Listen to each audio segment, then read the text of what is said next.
Një nga kompanit me të ardhurat më të mëdha në vend, e regjistruar në parajsë fiskale, Bankers, ka shpërfituar bilancet për të mos paguar detyrimet ndaj shtetit. Mbi 400 milion euro, llogaritet jetë tatim fitimi i papaguar në arkat e shtetit shqiptar. Të gjitha qeverit e kanë imunizuar Bankersin. Kjo ka ndodhur që me nënshkrimin e marrëveshjes fillestare dhe ndryshimet e bëra ndër vite.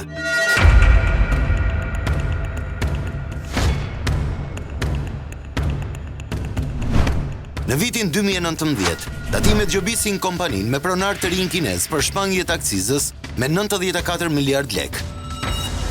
Gjoba ka mbetur pezull në zyrën e financave. Top Story ka fakte për këtë.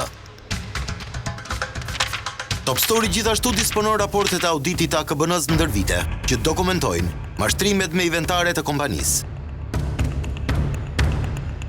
Me nën tokën më të pasur, Shqipëria ka qytetarët më të varfër të Europës për nga të ardhurat dhe konsumi për frymë.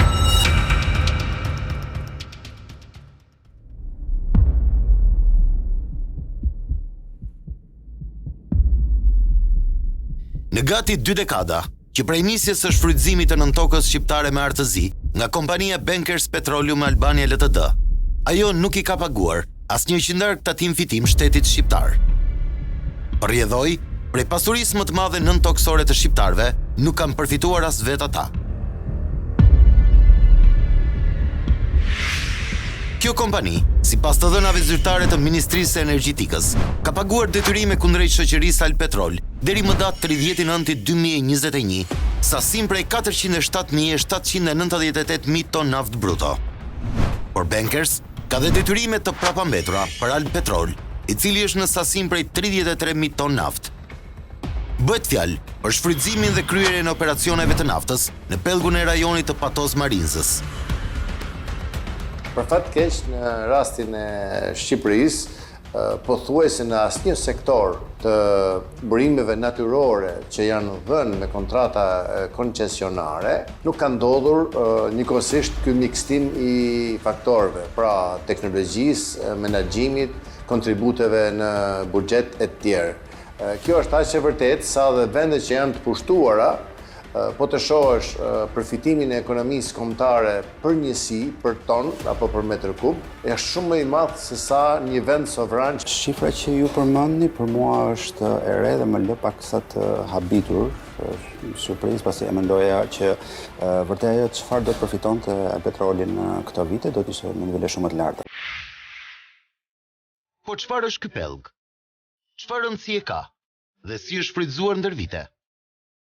Çfarë historiku kanë kompanitë që kanë lidhur marrëveshje me shtetin shqiptar që prej vitit 1992, pas ndërimit të sistemeve, për shfrytëzimin e naftës nën tokë në këtë pellg?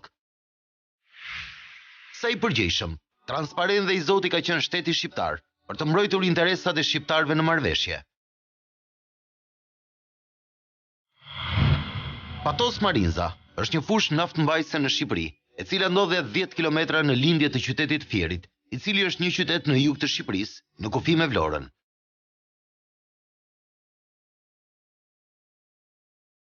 Ky pellg naftëmbajtës është zbuluar në 1928 dhe është fusha më e madhe e naftës në tokë në Europën kontinentale dhe po ashtu në Shqipëri.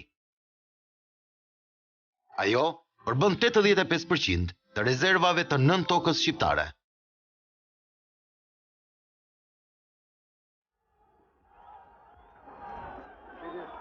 Në vitet e para të 1990-s, pas rënies së komunizmit dhe ndryshimit të sistemeve, pothuajse ndaloi çdo industri në funksion aso kohe. Qeveria Aleksandr Meksit në pushtet do të niste të liberalizonte tregun.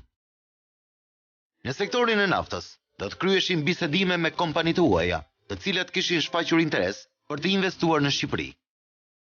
Në ato vite, nuk ishte një kuadër ligjor për bashkëpunimin me kompanitë e huaja në fushën e hidrokarbureve, sepse ekonomia sapo kishte ndryshuar natyrën e vet. Asisoj, nuk ishte edhe eksperiencë.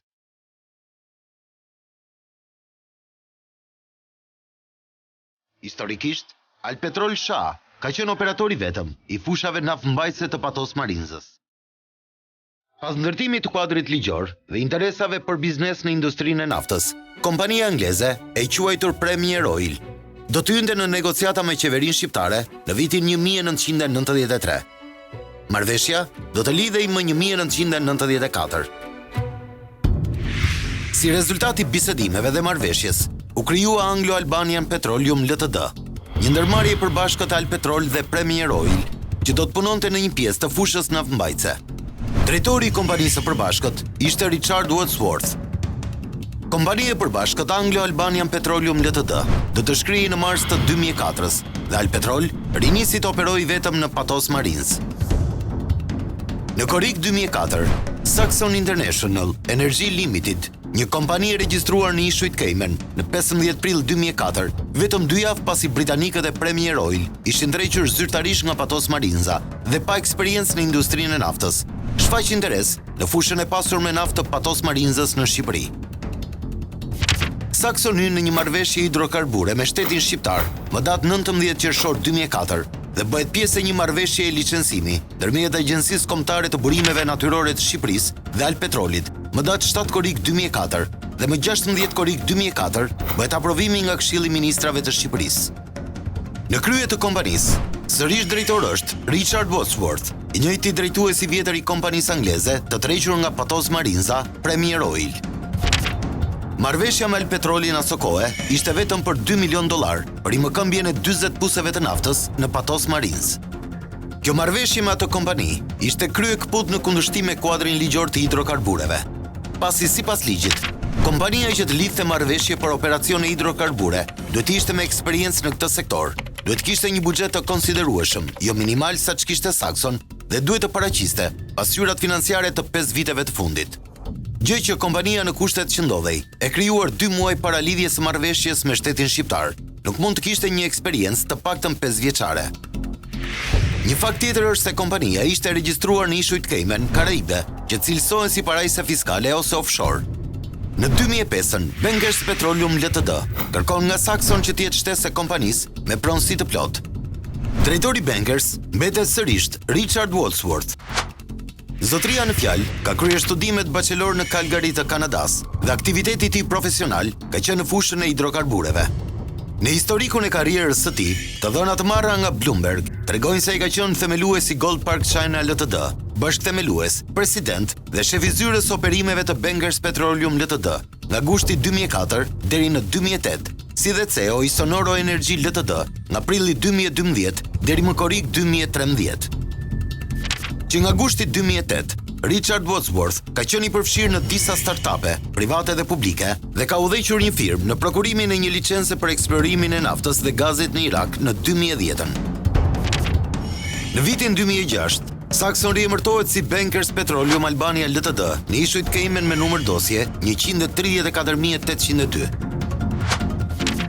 Bankers Petroleum ka qenë njohur më parë si Gold Park China Ltd, që është themeluar në 1983 me seli në Calgary, Kanada, e cila ndryshon emrin në Bankers Petroleum Ltd më 24 qershor 2004. Burime konfidenciale i than Top Story se në 2004-ën, aksioneri më i madh me 92% sipas dokumentave ishte një kompani daneze e quajtur Gold Corporation Holdings APS. Në këtë kohë, Gold Park China Limited kishte 0 të ardhura duke regjistruar një humbje prej $173.000 dhe humbje prej $550.000 një vit më parë me aksionerin më të madh, Gold Corporation Holdings APS në likuidim. Nga faktet është e qartë se në kohën e nënshkrimit të marrëveshjes më 2004, Bankers Petroleum nuk ishte në kushte të ndërmerte zhvillimin e rezervave më të mëdha offshore në Evropë, të vlerësuara nga Bankers Petroleum në 203 milion fuqi, me një vlerë aktuale neto prej $1.8 miliard.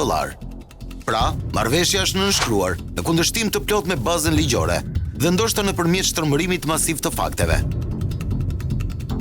Burime i than Top Story se kompania duke mos i plotësuar kriteret sipas ligjit, janë pranuar dhe marrë për bazë si vite mira të inxhinierëve përfaqësues, të cilët kanë qëndruar pak vite në Shqipëri.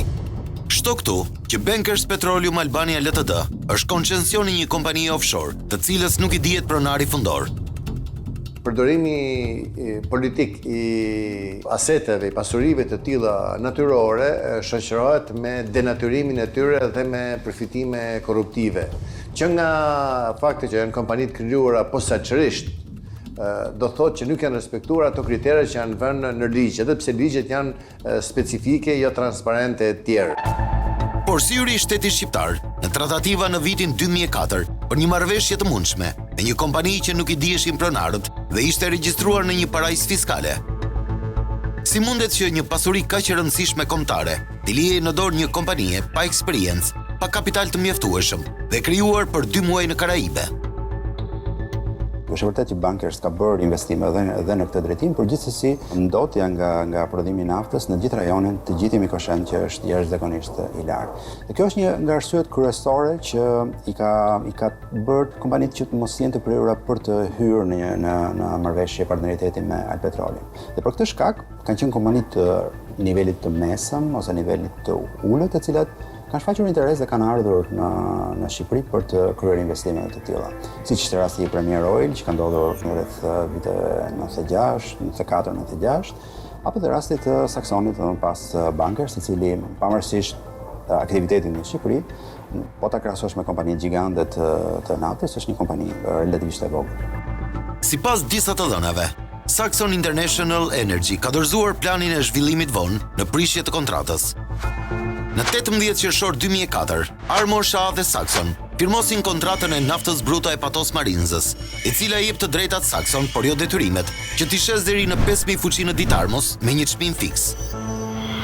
Kjo do thotë, kur çmimi i tregut botror do të jetë më i ulët se çmimi fiks, Armor duhet të marrë dhe të paguajë me çmimin fiks që është më i lartë, ndërsa kur çmimi i tregut botror është më i lartë se çmimi fiks, Saxon do ta tregtojë naftën në tregjet jashtë vendit për të realizuar fitime më të mëdha se sa t'ia shiste Armo. Efekti përreshëm i këtij transaksioni ishte që Armo gjithmonë paguante më shumë se sa vlera e tregut botror për naftën shqiptare dhe Saxon fitonte gjithmonë mbi tregun botror. Edhe pse plani i zhvillimit i firmosur me shtetin shqiptar përcaktonte që Saxon duhet të rekuperonte të gjitha kostot deri në vitin 2009 dhe të fillonte të paguante tatim fitimin, një shtesë në kontratë u firmos në 2008. Kjo kohë do të përkonte me kohën kur generali amerikan Wesley Clark do të bëhej drejtori Bankers Petroleum dhe atë periudhë do të vizitonte Tiranën shpesh. Më 2 qershor 2008, në mbledhjen e kompanisë Bankers në Calgary, do të vendoseshin 2 drejtorë të rinj, një prej të cilëve do të ishte generali Clark, 63 vjeç aso kohe.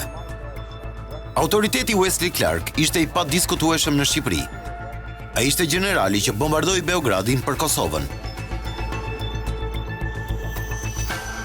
Shtesa në kontratë shtynte pafundësisht momentin kur Bankers Petroleum do të fillonte të paguante taksat. Në këmbim të këtij imuniteti ndaj tatim fitimit, qeveria Berisha do të vendoste rentën minerare për herë të parë. Bankersi paguante 10% të prodhimit të përgjithshëm. Është përfolur për abuzime, pasi edhe kur paguante rentën, përfshinte në sasinë e naftës dhe atë që i detyroi Alpetrolit.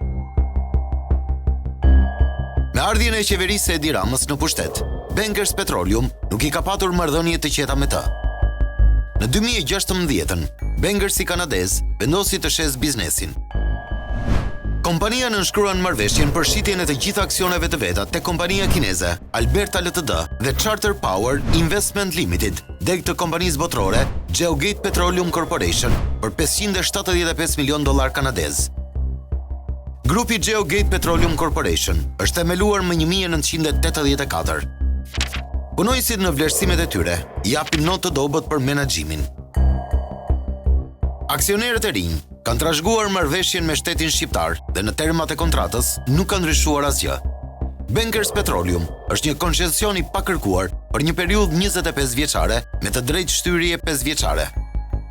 I vetmi argument që qëndron mbrapa tyre janë absolutisht vetëm interesat korruptive, sepse në qoftë se do të mbroheshin interesat e qytetarëve dhe të publikut, nuk ka asnjë lloj justifikimi që këto kontrata të mos i nënshtrohen procedurave të qarta, të hapura, të rregullta, të dëgjimit me komunitetin, të dëgjimit me aktorët shoqëror, të monitorimit të tyre të kujdesshëm, të angazhimit të shoqërisë civile për të monitoruar mënyrën e funksionimit të tyre etj. Në qoftë se ne nuk i menaxhojmë në këtë mënyrë të hapur dhe transparente këto pasuri publike, atëherë ne nuk prodhojmë as miqqeverisje, por përkundrazi keq qeverisje, minojmë besimin e shoqërisë tek qeverisja dhe tek demokracia. Është vlerësuar se Patos Marinza përmban afërsisht 5.4 miliard fuqi naftë. Kompania ka por 95% të gjitha puseve që kanë një kapacitet prej 2050 ton naftë bruto në ditë. Me një investim fillestar, më pak se $2 milion në 2004, Bankers kontrollon sot pjesën më të madhe të pasurisë dhe mirëqenies të shqiptarëve, edhe pse vetë shqiptarët renditen të fundit në Europë për të ardhurat dhe konsumin për frymë dhe për 2020-ën.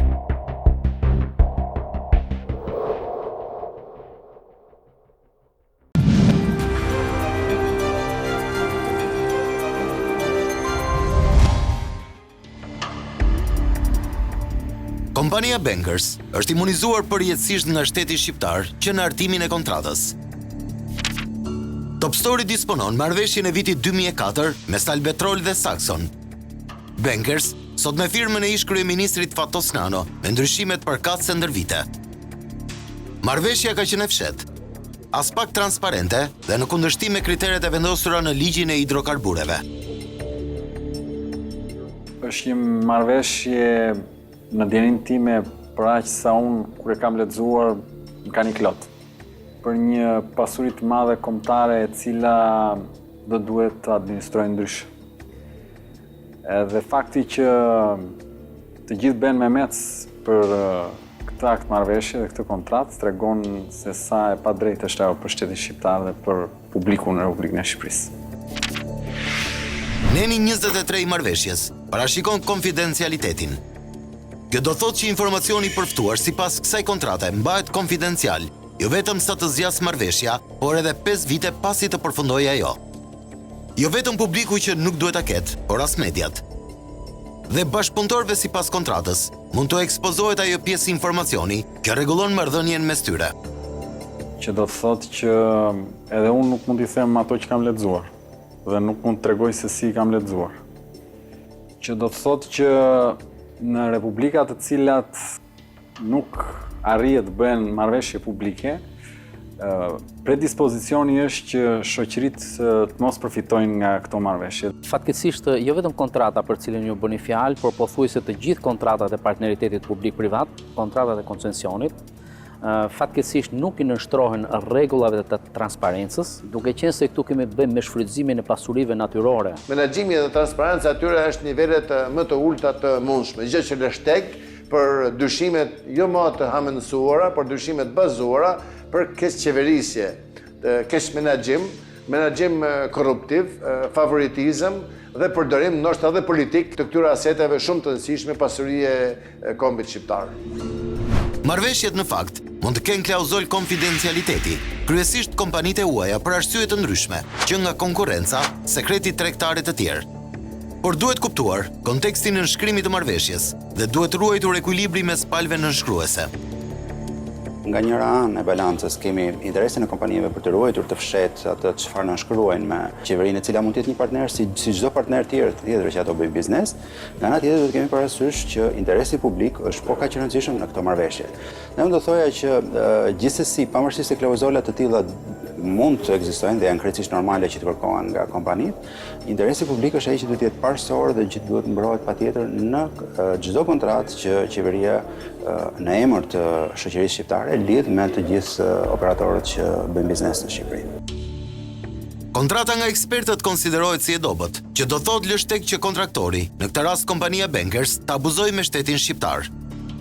Që marrëveshje shumë e keqe për interesat e shtetit shqiptar, për interesat e qytetarëve shqiptar. Nuk besoj se janë patur parasysh interesat shqiptare kur është negociuar ajo marrëveshje. Unë e kuptoj që edhe periudha atëherë ka qenë periudhë që ndoshta sektori i naftës nuk ka pasur rëndësinë e duhur, por qartazi duket që ka munguar vizioni dhe ka munguar informacioni se çfarë do ndodhte me këtë sektor në tar, por ka munguar edhe dashamirësia për të menduar për të mirën e shtetit shqiptar, për të mirën e qytetarëve shqiptar. Marrëveshja përjashton nga taksa doganore kompaninë dhe filialet, nën kontraktorët dhe punonjësit e huaj respektiv nga taksat dhe detyrimet doganore shqiptare, në lidhje me të gjitha aktivitetet që lidhen me operacionet hidrokarbure. Po ashtu, punonjësit e huaj të kontraktorit dhe nën kontraktorëve nuk janë subjekti taksave dhe detyrimeve doganore, ndaj të ardhurave apo fitimit të realizuar prej tyre drejt për drejt, apo indirekt nga puna e tyre në operacionet hidrokarbure, as mbi importimin ose rieksportimin e sendeve të tyre personale dhe shtëpiake, artikuj të cilët mund të importohen lirshëm dhe përpasoj të rieksportohen. Sipas kontratës, kompania mund të dërgojë plotësisht jashtë të gjitha të ardhurat nga operacionet hidrokarbure në Shqipëri, duke përfshirë, por pa u kufizuar, të ardhurat nga shitja e naftës. Është një aset i madh kombëtar. Dhe nëse ne do të kishim ndjekur një strategji tjetër, shteti nuk do t'i lëshonte këto asete, qoftë pellgjet e naftës, qoftë industrinë përpunuese të naftës, nuk do t'i jepte për një cobuk tek investitorët e huaj, por do t'i mbante vetë dhe do t'i investonte vetë, qoftë duke marrë një kredi. Ne sot do të kishim një industri e cila nuk duhet spekuloj, por mund të prodhonte njësoj siç prodhon industria e energjisë në vendet nordike, njëjtin nivel mirëqenie për qytetarët e vet. Kontrata parashikon që për çdo efekt negativ të lindur gjatë periudhës për kompaninë, marrëveshja ta amendohet për rikuperimin e efekteve negative. Prandaj me ardhi në pushtet të qeverisë Rama, e cila ndryshoi kuadrin fiskal duke shtuar 3 taksat e karburantet, si ato të aksizës, qarkullimit dhe karbonit, u bë edhe ndryshimi të kontrata me bankers për rikuperimin 100% të taksave. Kontrata parashikon që bankers të kryej tendera vetëm për vlera mbi $2 milion. Për vlerat nën këtë shifër, i zgjedh vetë nën kontraktorët pagar. Do të thotë që ka elemente të tjerë që lidhen me menaxhimin financiar, që lidhen me nën kontraktorët, të cilët në rastin e Shqipërisë vëzhgimet ndryshme tregojnë që kanë qenë përzgjedhur nën influenca politike dhe fitimet e tyre janë shumë të larta në krahasim me humbjen në thonjza që rezulton në kompania bazë. Fakti që qeveritë pra nuk mbrojnë interesat e publikut, por mbrojnë më shumë interesat e sipërmarrësve dhe këtë shpeshherë bëjnë në mënyrë okulte, do të thotë pra që sistemi jon ekonomik dhe politik është i pabalancuar. Ky anësim i rolit të qeverisë e diskrediton rolin e qeverisë në një sistem demokratik, e minon rrënjësisht dhe thellësisht besimin e shoqërisë tek vetë demokracia dhe tek sistemi jon politik. Marrëveshja mes bankers dhe Alpetrol është një marrëveshje hidrokarbure dhe bëhet me ndarje prodhimi sipas një formule të caktuar, e cila është themra e kilit abuzimit, prej të cilës sot e kësaj dite shteti shqiptar merr 0 tatim fitim nga kjo kompani që prej gati 2 dekadash.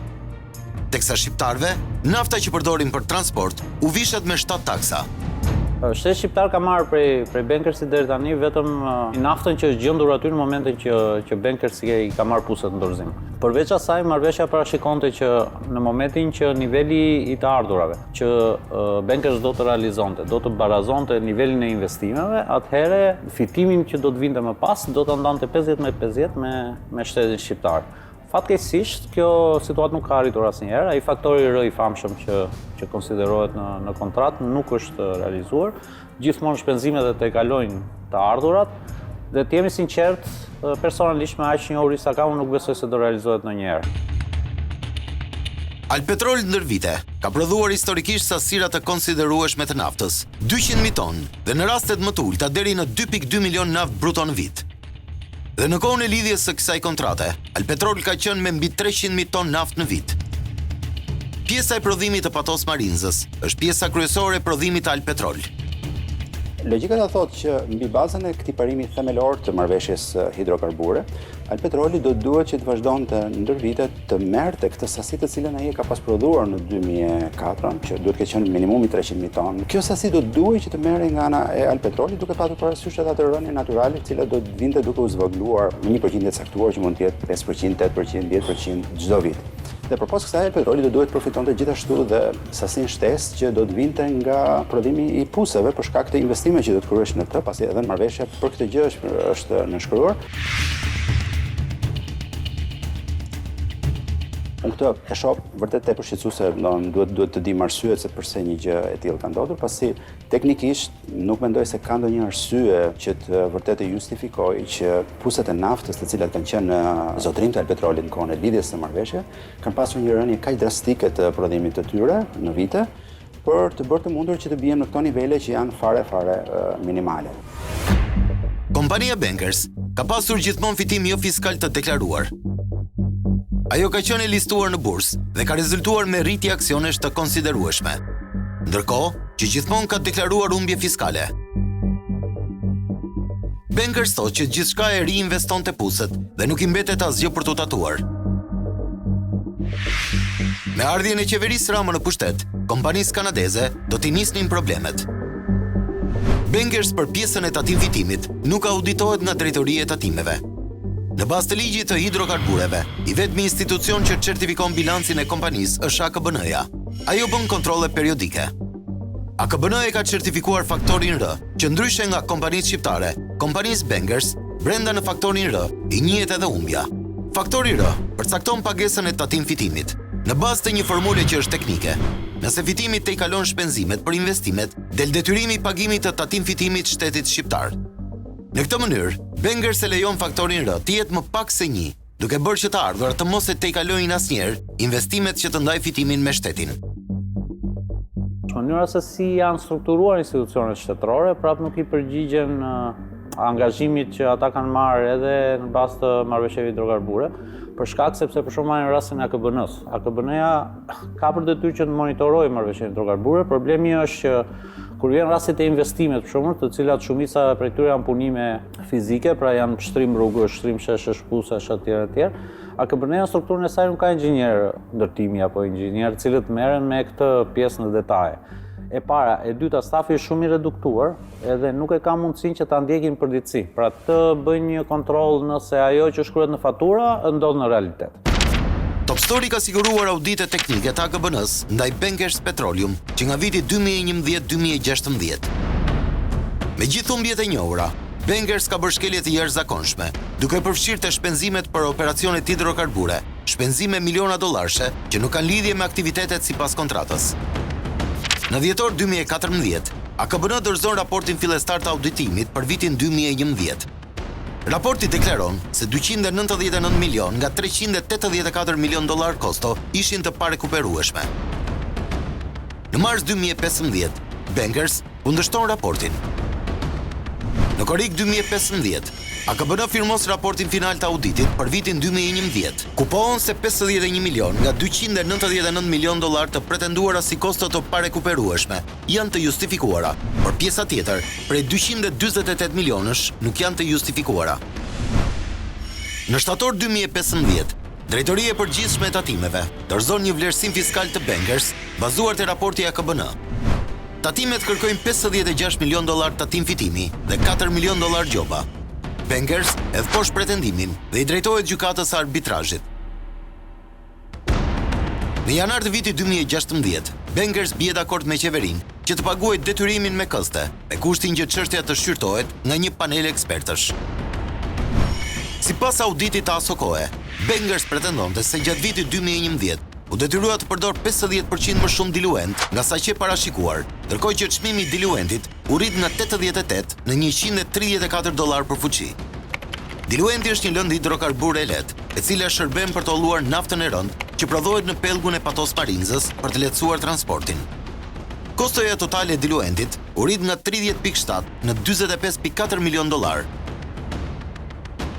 AKBN fillimisht refuzoi të pranojë si kosto të parekuperueshme shumë shtesë të shpenzuar prej 14.7 milion dollarësh, me argumentin se përdorimi i diluentit me tepri që i pa justifikuar dhe gjithashtu rritja e çmimit që e pa parashikuar në buxhet. Bankers është dyshuar se ka mundësuar importimin me sasi të tepërta të panevojshme për diluentin, me justifikimin e përdorimit të tij për nxjerrje nafte, por që supozohet se në fakt një pjesë e diluentit shtesë është shitur në treg si naftë për automjete. Jo do thot me çmim disa fish të lartë, sepse kur diluenti importohet për operacionet e naftës, zhvishet nga taksat. Ushitet si karburant automjetesh në treg, i vendosen 7 taksa.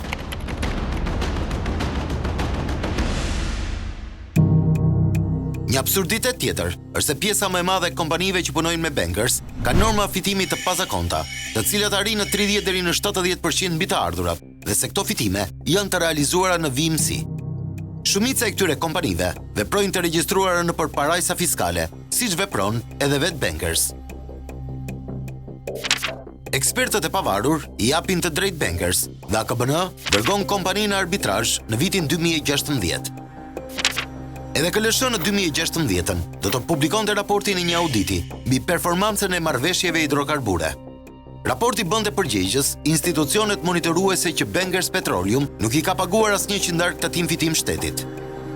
Unë kur kam qenë kryet AKBN-s, kam anulluar kontratën e parë dhe të vetme hidrokarbure në Shqipëri, ka qenë marrëveshja me Sky Petroleum, ne gjetëm që nuk ishin bërë investime, ndërkohë kompania ishte listuar në bursë edhe kishte fituar para nga investitorët e huaj, duke pretenduar se zotronte një prej pellgjeve më të mëdha të naftës në Shqipëri. Ne kuptuam që mund të rrezikonte të ishte një skemë mashkrimi, me një betejë shumë të fortë, edhe me eksponentë që ishin atëherë në qeverisje për shkak të interesave që kishin me kompaninë, arritëm që ta prishim marrëveshjen e hidrokarbure, kemi shkuar në arbitrazh, kemi fituar dhe arbitrazh.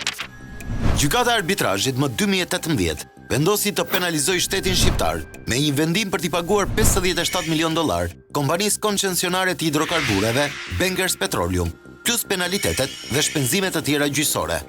Por, tatimet nuk e kanë paguar Bankersin deri më sot për arsyeën e mungesës së likuiditetit. Auditet e AKBN-s për Bankers në vite vijojnë ta nxjerrin kompaninë me problematika të mëdha. AKBN bën me dije se për vitet 2008, 2009, 2010 dhe 2011 ishin bërë shpenzime të pajustifikuara, rreth $251 milion, të cilat nuk janë reflektuar në pasqyrat pranë AKBN. Kurse për vitin 2012, raporti i rekuperimit të kostove i paraqitur në AKBN rezulton se për vitin 2012, Bankers rëndon zërin inventar si kosto hidrokarbure me një vlerë prej $10 milion. Këto kosto kanë ndikuar drejt për drejt në zvoglimin e faktorit R. Po ashtu, janë vërejtur dhe një sër paregullësisht të tjera. Bankers ka lidhur kontrata shërbimi me palët e treta dhe nga shqyrtimi tyre rezulton se në disa raste ka mos përputhje në zbatimin e tyre. Nga shqyrtimi i dokumentacionit rezulton se Bankers për të gjitha shërbimet mbi $2 milion nuk ka paraqitur asnjë procedurë tenderuese konkurruese për shërbime, duke rënë ndesh me licencë marrëveshjen. Është vërejtur gjithashtu përdorimi i solarit në një normë shumë më të lartë se sa parashikimi në buxhetin vjetor. Bankers ka pasur vonesa të theksuara në vënien në dispozicion të dokumentacionit të kërkuar nga AKBN. Gjithashtu në rastin e donacioneve dhe sponsorizimeve, nuk ka marrë miratimin paraprak të AKBN sipas marrëveshjes. Edhe në auditin e vitit 2013, AKBN vëren të njëjtat problematika te kompania Bankers si për kontratat, mungesën e tenderave dhe përdorimin me teprit të ulluesit. Gjatë vitit 2013, janë përdorur gjithsej 136.000 m3 ullues për të prodhuar gjithsej 1 milion m3 naftë bruto, gjë që rezulton një përdorim mesatar prej 12.94%. Ndërkohë në buxhetin e vitit 2013, ishin planifikuar rreth 100 m3 ullues për të prodhuar 1 milion m3 naftë, që rezulton në rreth 10%. Duke krahasuar këto dy vlera, rezulton një diferencë me një tejkalim prej 2.94% ose gati 2.700 m3 ullues. Duke marrë në konsiderat koston neto të gazoilit prej $660 për metër kub, tejkalimi ka efekt financiar prej $1.8 milion, e cila konsiderohet kosto e parikuperueshme për vitin 2013, që ndikon në zvoglimin e faktorit R. Për vitin 2014, vihet re që kompania ka punuar me të njëjtin nift, si për Patos Marinzën, ashtu edhe për Bllokun F, ku kërkohet nga AKBN detajimi i faturave. Në inventarin e bërë, rezultojnë shkelje duke përfshirë në kosto hidrokarbure, bileta avioni që janë prerë për persona që nuk janë punonjës të Bankers Petroleum. Po ashtu, edhe disa kosto administrative që shkojnë në $477.000 dhe janë të parekuperueshme. Problemet e paraqitura gjatë vitit 2014 janë të ngjashme me vitet paraardhëse. Në auditin e vitit 2015, AKBN vëren se me gjithë përpjekjet e shoqërisë Bankers gjatë vitit 2014 dhe 2015, kohë gjatë të cilës janë zhvilluar 3 mbledhje të Komitetit Këshillimor për vlerësimin e treguesve të programit dhe buxhetit të paraqitur, përsëri pranë AKBN nuk u dorëzua nga palët një program përfundimtar i dakordsuar. Në këtë auditim, përmendet edhe incidenti i shpërthimit të fontanës, ku arrihet si konkluzion se shoqëria Bankers nuk ka studiuar paraprakisht historikun e puseve përreth që janë shpuar më përpara nga shoqëria Alpetrol, duke neglizhuar këtë informacion të rëndësishëm, i cili mund të çonte në shpangjen e këtij incidenti. Nga llogarit, evidentohet se shpenzimet janë mbuluar nga kompanitë e sigurimit të Bankers në vlerën prej $3 milion në vitin 2015 dhe në vlerën prej $1.4 milion në vitin 2016. Rezulton se këto kosto nuk kanë asnjë efekt financiar në rekuperimin e kostove për 2015. Gjatë auditit të këtij viti, vihet re se drejtuesit e Bankers kanë shpërdoruar aq shumë paratë naftës së shqiptarëve, sa kanë blerë $5.6 milion vegla palestre dhe celular të fundit. Bankers ka përfshirë si shpenzime edhe kosto të rimbursueshme në llogaritë e saj, edhe festat e shfrenuara të vitit të ri me stafin që kalojnë qindra mijëra dollar. Një tjetër skandal lidhet me auditin e vitit 2016. Tek zëri shpenzime janë disa fatura prej 1.1 milion dollar për shpërblime punojësish, të cilët nuk rezultojnë si punonjës të kompanisë Bankers Petroleum. AKBN ka zbuluar dhe absurditetet të tjera që lidhen me bileta avioni business class dhe hotele luksoze me vlerë disa milion dollar për akomodim të stafit të Bankers jashtë Shqipërisë. Por këto kanë qenë udhëtime qefi dhe pas një lidhje me punën në Patos Marines, derisa nuk janë paraqitur dokumente për të vërtetuar të kundërtën. Mes shpenzimeve të shfrenuara, Bankers quan si kosto edhe shampanjët e shtrenjta që konsumonin drejtuesit kryesor të kompanisë gjatë festave me stafin. Të gjitha këto kanë patur qëllimin e vetëm që të mos paguaj tatim fitim ndaj shtetit shqiptar. Në një nga raportet e auditit të pavarur për 2018-ën, teksohet se vazhdimësia e Bankers është në rrezik për shkak se kompania ka mungesë kapitali, që prej atij auditimi, dokumentat tregojnë se gjendja financiare e Bankers është rënduar, edhe më shumë kufitimi para tatimit ka rënë ndjeshëm. Me gjithë konstatimet e shkeljeve, Bankers Albania vijon ende të mos derdhë asnjë qindar tatim fitim në arkën e shtetit shqiptar.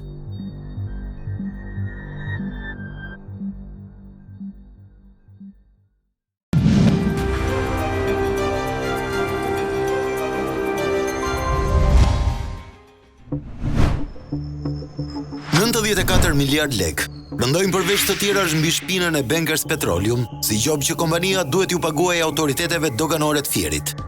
Është një gjop e vitit 2019. Top Story ka arritur të sigurojë ekskluzivisht letrën prej 7 faqesh që Ministria e Financave, Drejtoria e Përgjithshme e Doganave dhe Drejtoria e Kontrolleve të Akcizës ja dërgojnë doganës së Fierit më datë 3 qershor 2019. Kjo letër është mbajtur e fshehur në sirtarin e ish ministres së Financave, Anila Denaj. Aty citohet se kontrolli fundit para marrjes së vendimit të penalitetit në magazinën e kompanisë Bankers është bërë në vitin 2017. Rezulton se nga kontrolli fizik i kryer në datën 28/9/2017 në ambientet e magazinës fiskale të operatorit, gjendja e produktit lënë djegëse hollues ishte 0 kg. Por nga verifikimet në magazinën fiskale të Bankers Petroleum, Albania Ltd, është konstatuar se prej datës 10 korrik 2017 deri në datën e kontrollit 28 shtator 2017, Bankers ka shkatruar sasin prej 100.000 ton hollues. Për këtë procedurë, grupi i kontrollit ka konstatuar se shkatrimi i holluesit është bërë në kundërshtim me ligjin, pasi shkatrimi i produkteve parashikohet vetëm në rastin e humbjeve dhe firove. Për këtë sasi kaq të madhe, nuk është paguar akcizë. Duke ju referuar kontrollit paraardhës, më 23/9/2014 të ushtruar nga dega doganore Fier, është konstatuar se kompania Bankers Petroleum Albania Ltd ka konsumuar në mënyrë të parregullt, pa paguar akcizë, pasi ka nxjerrë në treg për konsum një sasi prej 15.900 ton hollues, për të cilën është penalizuar me gjob përkatëse. Kur sasia e produktit që është përdorur në magazinën fiskale nga Bankers gjatë periudhës së kontrollit, e cila është hedhur për konsum në mënyrë të parregullt, pa ju nënshtruar pagesave të detyrimeve të akcizës, është 83.700 ton. Për këtë, detyrimi lindur i akcizës është rreth 27 milion euro. Sipas ligjit për akcizën, shmangja nga verifikimi ose pagimi i akcizës kur konstatohet për herë të parë, gjobitet sa dyfishi detyrimeve të akcizës që duheshin paguar. Kur konstatohet për herën e dytë, gjoba është sa trefishi detyrimeve, dhe herën e tretë, sa pesëfishi detyrimeve të akcizës që duheshin paguar dhe revokimi i autorizimit për një periudhë 2 vjeçare. Bankers është penalizuar 2 herë të tjera më parë. Çështjet janë trajtuar në gjykat, ku një herë ka fituar autoriteti doganor dhe herën tjetër është fuqizuar vendimi. Prandaj penalizimi me gjobë në vitin 2019 konsiderohet si shkelje për herë të dytë, dhe gjoba e siguruar ekskluzivisht nga Top Story që Bankers i detyrohet doganës së Fierit është 94 miliard lek, sa trefishi detyrimit të akcizës së papaguar. Por rreth një muaj më pas, një tjetër letër me firmë dhe vull të ministres së financave të aso kohe, Anila Denaj, i drejtohet autoritetit qendror doganor për të pezulluar gjoba.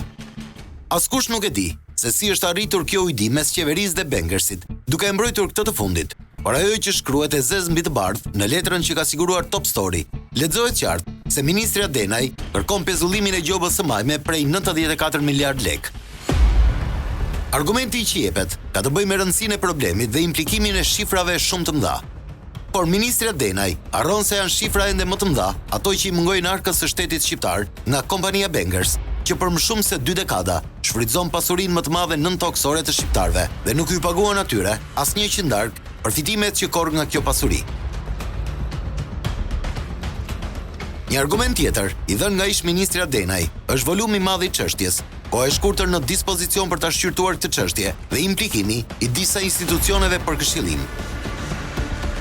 Ministri e aso kohe, Anila Denaj, deri në lënien e postit pas zgjedhjeve të 25 prillit, ka patur gati 2 vjet kohë për të marrë me këtë çështje, dhe e dyta, zyra e avokaturës së shtetit është përgjigjur qartë më parë se nuk është në kompetencën e saj të bëjë interpretime ligjore të dispozitave ligjore në fuqi, duke sugjeruar se për interpretimin në fjalë mund t'i drejtohemi Drejtorisë së Kodifikimit pranë Ministrisë së Drejtësisë. Ministria e Drejtësisë informon se gjykata kushtetuese me vendimin numër 24 datë 13/2/2002 ka përcaktuar se interpretimi I ligjeve është para së gjithash e drejta e çdo organi që I zbaton ato. Prandaj përrjedhoi, u mor vendimi për ekzekutimin e gjobës prej 94 miliard lek. Megjithatë, Ministria e Financave është ende në kohë për të urdhëruar ekzekutimin e vendimit në fjalë nëse do të ketë vullnet. Edhe pse Bankers Petroleum deklaron në vazhdimsi se nuk I tejkalon investimet, gjatë periudhës qershor 2018-dhjetor 2019, kompania ka transferuar rreth $60 milion drejt kompanisë mëm Bankers Petroleum Ltd. Po ashtu, transfertat kanë vazhduar edhe gjatë vitit 2020. Pavarësisht se kontrata ekskluzive ja lejon kompanisë Bankers transferimin e parave, por në kushtet kur kompania rezulton me borxhe ndaj shtetit shqiptar dhe nën kontraktorëve, kjo konsiderohet si një skem vjedhje, duke aluduar deri në lënien e kompanisë në faliment. Kompania publike Alpetrol, e cila mbikëqyr koncesionet e naftës, ka komunikuar gjatë vitit 2019 se Bankers Petroleum po transferon para jashtë Shqipërisë, në një kohë që borxhet e saj brenda vendit janë rritur me shpejtësi. Përmes një shkrese zyrtare, Alpetroli ka kërkuar llogari Bankers Petroleum se sa është shuma e parave të transferuara jashtë dhe me çfarë motivacioni janë transferuar ato. Në përgjigje Bankers ka pranuar se ka transferuar para drejt kompanisë mëm, por pa zbuluar shumën. Sipas Bankers, qëllimi I kësaj transferte ka qenë pagesa e interesave të kredisë apo shpenzimeve të tjera të kompanisë mëm. Për 3 vite, Bankers Petroleum Albania nuk publikoi pasqyrat financiare, edhe pse ka detyrim ligjor, nga I cili rrjedhin edhe penalitetet.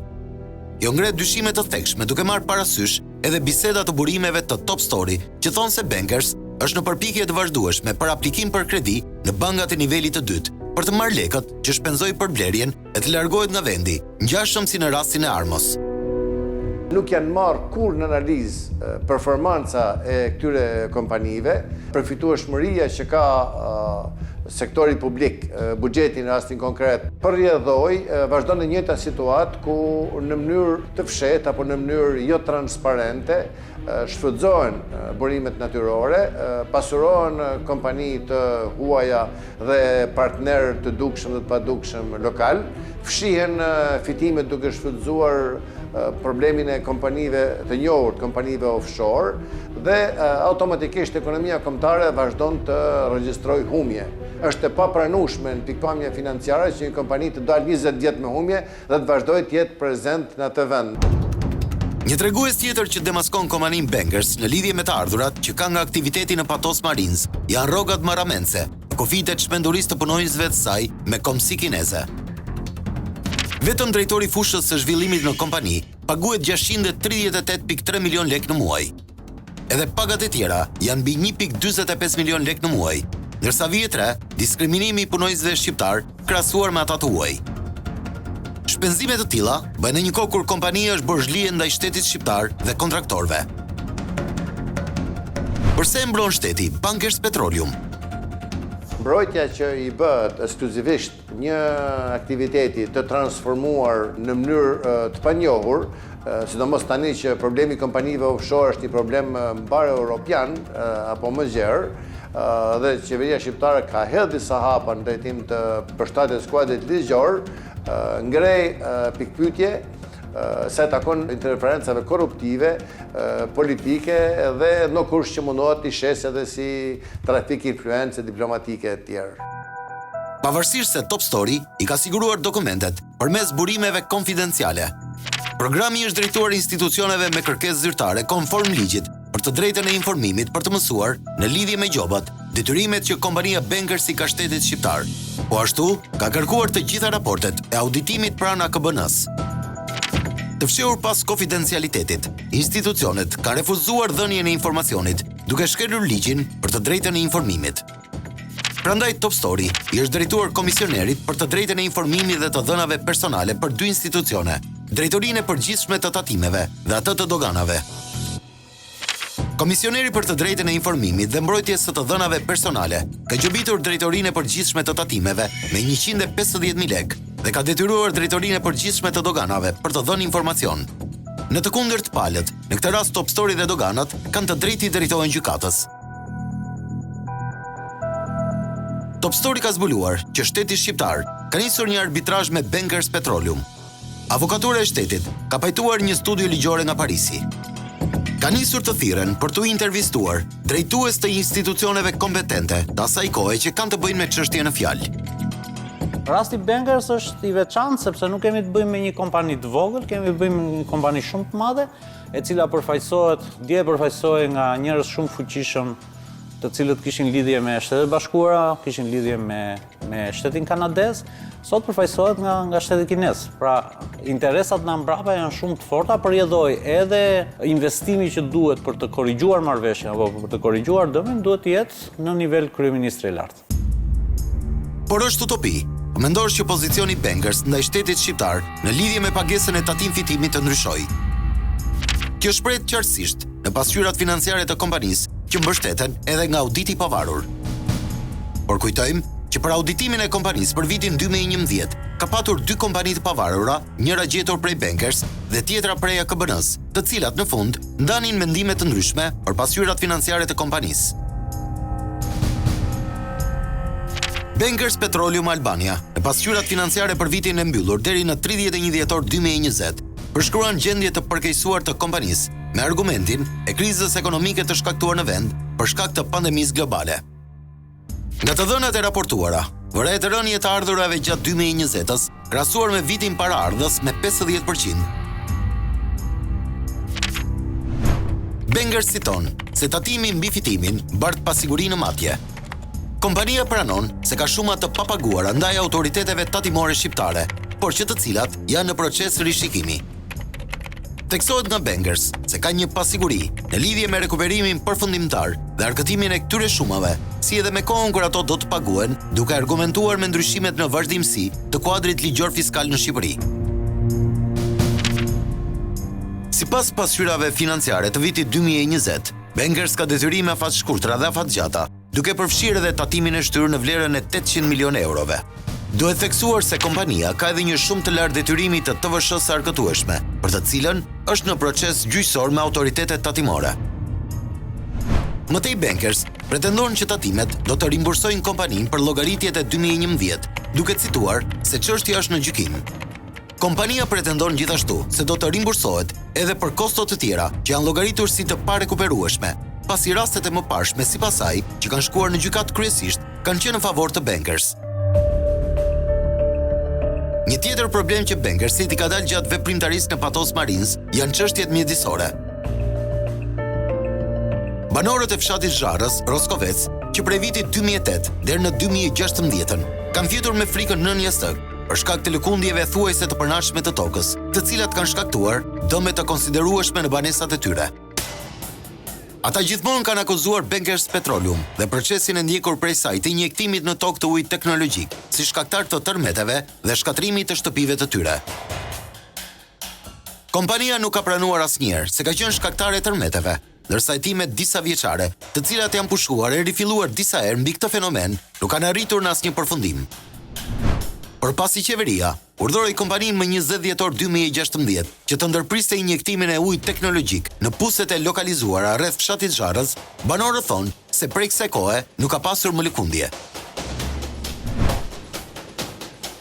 Banorët e Zharzës do të organizonin në shkurt 2017 një grevurie dhe më pas një marshim prej 126 kilometrash nga Fieri në Tiranë, duke kërkuar dëm shpërblim për shtëpitë e tyre. Burimet tona më të rëndësishme pasurore, jo vetëm që nuk i kemi kthyer në mundësi përfitimin për banorët dhe për shtetin ton, por i kemi kthyer në barë. Mjafton të keni parasysh që qindra punonjës të rafinerisë së përpunimit të naftës i kemi paguar ne nga taksat tona në 3 vitet e fundit, nga buxheti i shtetit, edhe pse aty vërtetohet që ka dëm ekonomik të pafundëm. Por gjatë një vizite që Top Story bëri në zonat e Patos Marinzës dhe Zharzës, banorët thanë se vuajnë ende problematikat e shkaktuara nga kompania Bankers dhe dëm shpërblimi për shtëpit ka qenë i padrejtë dhe minimal. Gazi, telefon, sidomos mëngjes. Vjen kështu, ndaç nga Zharza, vetëm mbylli zyrtarët e elmove. Gaz ka shumë. Mund të jetë mbi 67%. Me çka qenë përpara 100%, me fjalë mund të jetë 70% sot. Shumë pak ato, shumë herë ato rrin fikur, nuk dizën. Është shumë e rëndë, shumë e vështirë nga ndotja e ambientit që ka pas për detyrë bankresi që të paguante domethënë për çdo frym, të jepte nga 5-6 euro për frym. E ku eri puna kemi kaq vjet këtu me bankresi nuk na ka paguar asnjë kokër leku. Na bëri plasjet, na e vlerëson shtëpit, ti themi as 10% të vlerësimit nuk na kanë dhënë. Ka marrë 5-6 milion kredi në shtet, e ku eri puna ata më paguan 700.000 lekë të tëra. Shumica nuk ka marrë. Flasim për të këtu. Se edhe këmy lekë ka bërë. Tani eri bara vota të madhe nuk. Është nova e ju. S'ma dëm. Shumica s'ka marrë fare këtu. Këtu në Zharës ka marrë një 10%. Pas 10% nuk ka marrë. Sipas dokumentave zyrtare, është parashikuar një kosto reabilitimi $50.000 për çdo puzë që ka Bankers. Rreth $9 milion për infrastrukturën dhe nuk ka një parashikim për gropat ekologjike. Në parashikimet më optimiste, kosto e reabilitimit është rreth $150 milion, që në bazë të licencës që Bankers ka me shtetin shqiptar, është përgjegjësi e vetë kompanisë. Por që askush nuk po merret me këtë çështje dhe nuk ekziston asnjë dokument zyrtar. Po ashtu për mjedisin, edhe Alpetrol, sipas banorëve, nuk ka bërë asnjë investim, të paktën për të mbyllur kanalin e shkarkimit të ujit me naftë, i cili kalon nëpër roborret e disa shtëpive në Zharzë. Kemi kërkuar për kanalin për të mbathur, të mbuluar te kanali këtu. Nuk ka fond thot as Petroli as bashkia. Çdo ditë e çdo orë ne e ndjejmë, sidomos kur bëj shkarkimin këta nuk rrihet fare. Ja. Si për shembull, po të bëj tani shkarkimin ai, mos të më ky arrin deri në Fier. Era, ku shkarkojnë këta në ndotjet. Gjithë ai lek që del nga poshtë për 200 metra kanal tu nuk mbulohet. Por 10 ka pak nuk mbulohen dhe ndotet ajo komplet. Edhe shpërthimet e 2 puseve të naftës në Marinzë në 2015-ën, Bankers do t'i mohonte si fillim, e më pas në një komunikat për shtyp do të deklaronte se ajri, toka, uji dhe zona përreth fshatit Marinzë nuk janë prekur nga shpërthimi i fontanës së gazit, të ndodhur në një prill në Patos Marinzë.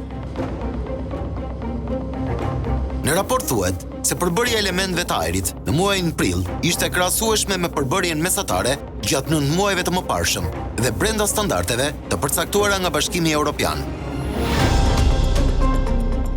Sipas tij, mostrat e tokës ishin brenda standardeve ndërkombëtare të pranuara dhe se uji nuk ka ndryshim të cilësisë. Por këtë deklarat më pas do ta përgjigjëstronte një studim i Institutit të Shëndetit Publik të kryer në 2015 në Patos Marinzë. Pasi u bën analizat laboratorike në gjak dhe urin tek banorët, rezultoi se ata kanë nivele të larta fenoli në gjak. Tek individi që nuk është pjesë e punës në këtë industri, niveli i fenolit duhet të jetë 0, kurse individë të tillë kanë rezultuar me 158 nivelin e fenolit. Studimi tregon se në këtë zonë çlirohet 115 ton gaz sulfurik në atmosferë, që ndikon në lindshmërinë e foshnjave me keqformime kongenitale. Janë konstatuar gjithashtu edhe sëmundje të shtuara tek banorët edhe kancerogjene. Ky dokumentar ishte për grabitjen më të madhe të naftës në 20 vitet e fundit, duke i shkaktuar shtetit miliona dollar kosto. Bankers Petroleum ka paguar taksa të papërfillshme, por ndërkohë ka thithur naft për të gjithë Europën. Derisa qeveritë eshtin përpara shkërmoqjes së pasurisë publike, luanët do të shqyejnë me lehtësi çfarë të gjejnë përpara.